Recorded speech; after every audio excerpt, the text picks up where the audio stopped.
Hi நண்பர்களே, எல்லோரும் வாங்க ரேவதி சேகர் யூடியூப் சேனல். நாங்கள் இன்றைக்கி என்ன பண்ண போகிறோன்னு பார்த்தீங்கன்னா, இன்றைக்கி வந்து சனிக்கிழமை எல்லோரும் வந்து மாலை போட போகிறோம். நாங்கள் எப்பயுமே வருஷம் போடுவோங்க. எங்கேயும் போய் போட மாட்டோம். எங்கள் வீட்டுக்கும் பக்கத்தில் சிவன் கோயில் இருக்குது, அங்கே தான் போய் போடுவோம். ஃபஸ்ட்டு எடுத்தோடனே பிள்ளையாருக்கு வந்து விளக்கு போட்டுட்டு அதுக்கப்புறம் பார்த்திங்கன்னா பெருமாள் சாமி இதை கும்பிட்டு முடிச்சுட்டு அங்காண்ட பார்த்திங்கன்னா முருகர் இருப்பார், அதையும் கும்பிட்டுட்டு அப்புறம் நேராக வந்து நாங்கள் வந்து மாரியம்மன்கிட்ட போயிடுவோம்.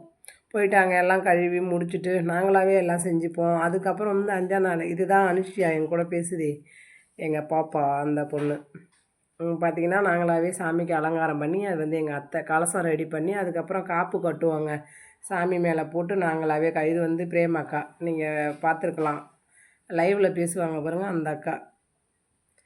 அப்புறம் இதே மாதிரி தான் அந்த தாத்தாவை தான் வச்சு நாங்கள் எப்பயும் வந்து மாலை போடுவோம். வேறு யாரையும் வந்து கூப்பிட மாட்டோம், நாங்களாகவே போட்டுப்போம். அப்புறம் வந்து ஒரு 5ஆம் நாள் 3ஆம் நாள் படைச்சிட்டு சாமிக்கு கூழ் எல்லாம் வச்சு படைச்சிட்டு அதுக்கப்புறம் வந்து நாங்கள் கோயிலுக்கு போயிடுவோம். இதுதான் எங்கள் குரூப்பு. இன்னும் பாதி பேர் வந்து நான் ஏன்னா வேலையின் காரணமாக எல்லோரும் வந்து ஃபஸ்ட்டே வந்து போயிட்டாங்க. நான் வந்து வீடியோ எடுத்துகிட்ருக்கேன், எல்லோரும் வந்து கும்பிட்டுட்டு இருக்கோம்.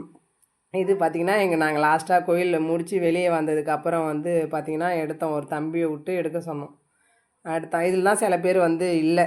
அப்புறம் பார்த்திங்கன்னா முடிச்சுட்டு நாங்கள் வீட்டுக்கு வந்துவிட்டோம். எல்லாம் இது தாங்க நாங்கள் இப்போ கட்டிகிட்டு இருக்க வீடு. இது ஏன் மேலே துணி போட்டோன்னா அதில் ஒரு டைல்ஸ் ஒன்று விட்ருக்கோம், அது வெயிலில் வீணாக போகுதுங்கிறதுக்காக வச்சுருக்கோம். இன்னும் உள்ளே காமிக்க முடியல. இது வந்து நான் இருக்கிற வீடு, இப்போ நான் இருக்கிறது இது, இப்போ நான் கட்டிக்கிட்டு இருக்கிற வீடு. எல்லாம் இதுவாக்கா வீடுன்னீங்களே, இதான் வீடு. அதுக்கப்புறம் பார்த்திங்கன்னா மதிய சாப்பாடுனா சிம்பிளான சாப்பாடு, லெமன் ரைஸு, வாழைக்காய் தொட்டுக்க. சாமி வந்து என் பொண்ணை எடுக்க சொன்னேன்னா அவள் வந்து இப்படி எடுத்துட்டா. இது சாயங்காலம் பார்த்திங்கன்னா ஓம் சக்தி மாமியார் இவங்க. சாயங்காலம் பார்த்தீங்கன்னா ஓம் சக்தி கோயிலேருந்து ஜோதி வந்ததுங்க. ஜோதினா சில பேருக்கு தெரியும், அதை கும்பிட்டு முடிச்சிட்டோம்.